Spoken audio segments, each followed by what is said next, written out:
This channel does not promote any violent, harmful, or illegal activities. All content provided by this channel is meant for an educational purpose only. Ariadaha এলাকা, এই এলাকায় এত দিন ধরে কি ঘটে গিয়েছে, একের পর এক ছবি সামনে আসছে, আর সেগুলো বর্বরতার ছবি। যে কটা ছবি সামনে আসছে সব কটাই ভাইরাল। ক্লাবের নির্মম অত্যাচারের ঘটনায় এখনো পর্যন্ত যদিও গ্রেফতার করা হয়েছে 6 জনকে, আক্রান্তদের চিহ্নিত করার চেষ্টা চলছে। অভিযুক্তদের বিরুদ্ধে দ্রুত ব্যবস্থা নেওয়া হবে, অন্তত এমনটাই আশ্বাস দিয়েছেন ব্যারাকপুরের সিপি অলোক রাজোরিয়া। যাদের মুখ দেখা যাচ্ছে না তাদের বিরুদ্ধে ব্যবস্থা নেওয়া হবে বলে জানিয়েছেন তিনি। এই তালতলা ক্লাবে অত্যাচারের ঘটনায় এখনো পর্যন্ত 6 জনকে গ্রেফতার করা হয়েছে, কিন্তু মঞ্জিরা যেটা বারবার আমরা বলছি যে এই ঘটনা তো প্রথম নয়। এর আগেও তোলাবাজির ঘটনা, এর আগেও হুমকি হুঁশিয়ারির ঘটনা, এর আগেও মারধরের ঘটনা, এই ধরনের ঘটনা ঘটেছে। গোটা এলাকাকে শান্ত করার জন্য পুলিশের তরফ থেকে কি ব্যবস্থা নেওয়া হবে?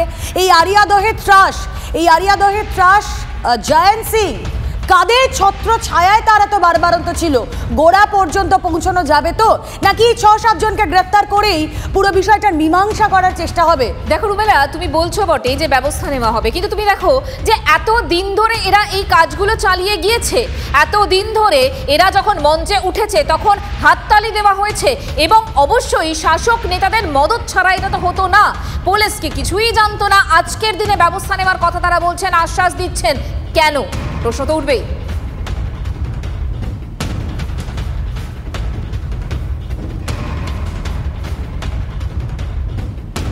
এবং এই ধরনের ঘটনাগুলো যখন ঘটে, মানে আমি বলছি এই মঞ্চে ওঠার, এই অনুষ্ঠানের যখন আমরা ছবি দেখতে পাচ্ছি মঞ্জিরা, আমরা জানি এই অনুষ্ঠানগুলোতেও কিন্তু পুলিশ প্রোটেকশন থাকে। সেখানে দাঁড়িয়ে জয়ন্ত সিং এর গলায় মালা পরাচ্ছেন সেখানকার দোর্দণ্ড প্রতাপ শাসক নেতা, এলাকার বিধায়কের ছেলে, আর পুলিশ কিছুই জানতো না। শাসক নেতা মদন মিত্র তিনি পুরো বিষয়টাকে এড়িয়ে যাচ্ছেন, তিনি কিছু জানতেন না, গুলিয়ে যায়। এই ছবিগুলো দেখলে সাধারণ মানুষ হিসেবে, সাংবাদিক হিসেবেও গুলিয়ে যায় যে কোনটা সত্যি কোনটা মিথ্যে। কি বলছেন ব্যারাকপুরের সিপি, শোনাই আপনাদের।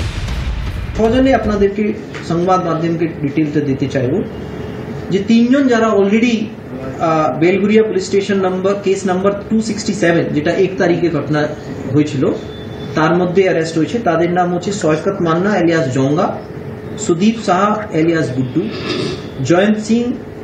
এই 3 জনকে অলরেডি অ্যারেস্ট ছিল। তাদের আমরা সোনার স্প্রেয়ার দেখিয়ে, যেটা কানুনি কারবাই থাকে।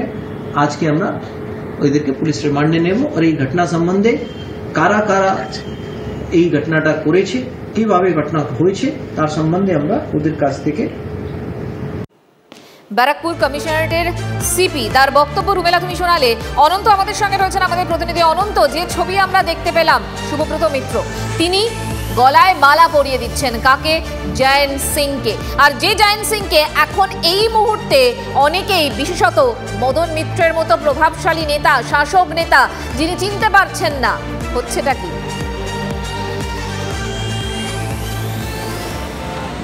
দেখো, একদমই হচ্ছেটা কি, খোদ যে মঞ্চে রয়েছেন সৌগত রায়, সেই মঞ্চে রয়েছেন মদন মিত্র, যে মঞ্চে রয়েছেন সুবরূপ মিত্র, মদন মিত্রর ছেলে, যে মঞ্চে রয়েছেন মেঘনা মিত্র, মদন মিত্র ছেলের বউ, এবং গোপাল সাহাকেও দেখা যাচ্ছে। অর্থাৎ যেটা এলাকার বাসিন্দারা গতকাল বলছিল যে আমাদের ক্যামেরার আড়ালে যে এদের সাথে নেতা মন্ত্রীদের সরাসরি যোগসাযোগ। এবং দেখো, ওই মঞ্চে কিন্তু একজন পুলিশ ইন্সপেক্টরকে দেখা যাচ্ছে, তৎকালীন তিনি হচ্ছেন বেলগড়িয়া থানার ওসি ছিলেন রতন চক্রবর্তী, তাকেও দেখা যাচ্ছে। দেখো, এই যে ঘটনা, একসময় শাসকের যিনি সম্পদ ছিলেন তিনি এখন শাসকের বিপদ, তাই তো? একদম, যে একসময় ছিলেন, যে যারা এই ভোট হোক, স্থানীয় কোনো জমায়েত হোক, কোনো মিটিংয়ের জমায়েত হোক, সব দায়িত্বই কিন্তু জয়ন্ত সিংয়ের ছিল। জয়ন্ত সিংয়ের ছেলেপেলেরা তারা জোগাড় করে যে কোনো কাজ হাসিল করতে জয়ন্ত সিংয়ের ছেলেপেলে। অর্থাৎ জয়ন্ত সিং মানে একটা ভরসা ছিল, আর সেই ভরসার কথা কিছুটা কিন্তু আড়ালে আবডালে স্বীকারও করে ফেলেছেন এলাকার পৌরপ্রধান, এলাকার যারা নেতৃত্ব আছেন তারাও কিছুটা স্বীকার করে ফেলছেন। কিন্তু সবাই তৃণমূল বলছেন, শাসক দল সবাই শাসক দলে থাকলে সবাই অনন্ত। এবার একটু আমরা তদন্তের প্রসঙ্গে যদি আসি, এখনো পর্যন্ত 6 জনকে ঘটনার পর গ্রেফতার করা হয়েছে। আমরা জেনারেলি আমাদের এখনো পর্যন্ত যে ঘটনাগুলো দেখি, যেগুলো খুব বিরাট করে সামনে আসে, শিরোনাম আঁকড়ে থাকে দীর্ঘদিন, সেই ঘটনাগুলো ধামাচাপা পড়ে যায়। হয়তো সেই ঘটনায় ওই 6 থেকে 10 জনকে গ্রেফতার করা হয়, কিন্তু মূল একদম গোড়া পর্যন্ত পৌঁছানো সেটা দরকার। তাহলে বোধহয় এই আরিয়া দহের ত্রাস, কি অমুক জায়গার ত্রাস, কি অমুক জায়গার জেসিবি, অমুক জায়গার শাহজাহান, এই কথাগুলো আমাদেরকে বলতেই হবে না। সেই গোড়া পর্যন্ত আদৌ ব্যারাকপুর পুলিশ কমিশনারের তারা পৌঁছতে পারবে তো, নাকি 6-7 জনকে গ্রেফতার করেই কামতামা? আর তার সঙ্গে একটু অ্যাড অন করি আমি রুমেলার সঙ্গে, রাহুল, তাকে কি খুঁজে পেল পুলিশ?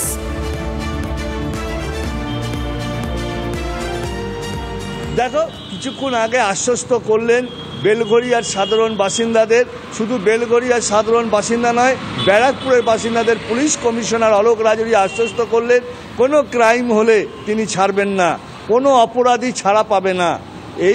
এই যে তার যে দাবি বা তার যে এই যে আশ্বাস, কতটা কোনো ক্রাইম হলে অনন্ত কাউকে ছাড়া হবে না, রেয়াত করা হবে না। কিন্তু তুমি বেলঘরিয়া বেল্টের কথা যে বলছো, তুমি নিজে আরো ভালো করে জানো, কারণ তুমি মাটি কামড়ে সেখানে সাংবাদিকতা করো। এই ব্যারাকপুর শিল্পাঞ্চলের এই গোটা এলাকাটা, এখানে ক্রাইম হয় না এমন একটা দিন বোধহয় খুঁজে পাওয়া দুষ্কর।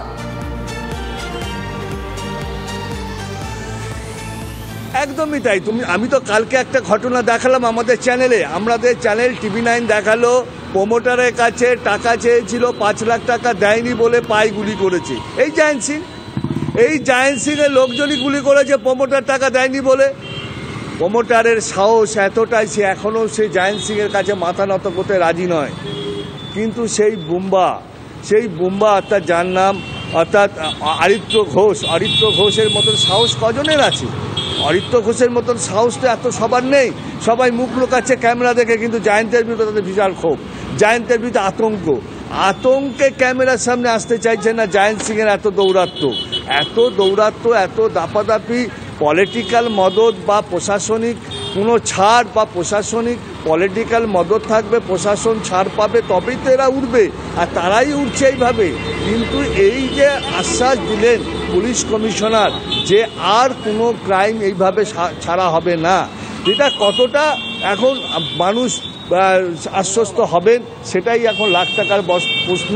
আর ব্যারাকপুর পুলিশ কমিশনারের কাছে এখন একটা বড় চ্যালেঞ্জ যে এই ক্রাইমগুলোকে কিভাবে তারা আটকাতে পারেন, যে একের পর দিনের আর অন্য, আমরা তো বেলঘরিয়ার ঘটনা দেখালাম, এরকম ব্যারাকপুর শিল্পাঞ্চলে অন্য কোনো জায়গায় হচ্ছে না তো আবার অন্য কোনো রকম ছবি এরকম ভাইরাল হয়ে যাবে, তারপর প্রশাসন নড়ে পড়বে, আমরা সে ভাইরাল ছবি দেখাবো। তারপরেও সেই এলাকার শাসক নেতা বলবেন আমি তো চিনি না, পুরো ঘটনাটাকে অস্বীকার করবেন। আচ্ছা অনন্ত, মদন মিত্র অস্বীকার করে গেলেন বেমালুম, ঠিক আছে, আমরা বুঝলাম তিনি বলছেন যে আমি চিনি না, কিন্তু তার ছেলের জন্মদিনে জয়ন্ত সিং এর প্রেজেন্স আমরা দেখছি, সেখানে এলাকার একটি অনুষ্ঠান, জয়ন্ত সিংকে মালা পরাচ্ছেন শুভরূপ মিত্র, এই ছবিগুলো দেখেও কি মদন মিত্র একই কথা বলবেন?